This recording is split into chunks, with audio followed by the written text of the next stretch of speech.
આજે નમોત્સવનો કાર્યક્રમ આજે ત્રીજો કાર્યક્રમ ગુજરાતમાં છે। પહેલો કાર્યક્રમ સુરતમાં થયો, બીજો મહેસાણામાં થયો।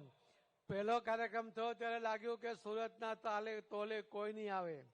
બીજો કાર્યક્રમ કાલે મહેસાણા થયો ત્યારે લાગતું હતું કે મહેસાણા નંબર 1 હશે, પણ હું આજે રાજકોટ વાસીઓને અભિનંદન આપું છું કે આવો નમોત્સવનો કાર્યક્રમ આખા દેશમાં ક્યાંય નહીં થશે। એટલા બધા ઉત્સવ સાથે આપ એને માણી રહ્યા છો। હું ફરીથી માનનીય પ્રધાનમંત્રી નરેન્દ્ર મોદી સાહેબની આ સેવા કરવાની વૃત્તિ લોકો સુધી પહોંચવા માટે કાર્યકર્તાઓને એમનો અનુરોધ અને માર્ગદર્શન જે મળતું રહ્યું છે અને એમાં રાજકોટ સૌથી આગળ રહ્યું છે।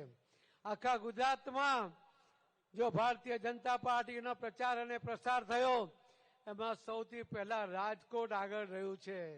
રાજકોટની બેંક હોય કે રાજકોટના કાર્યકર્તા અને દાનવીરો હોય, એમણે જ્યારે આ સેવાકીય પ્રવૃત્તિઓ ઉપાડી એના કારણે ભારતીય જનતા પાર્ટીના કાર્યકર્તાને માર્ગદર્શન મળ્યું અને એક તાકાત પણ મળી છે।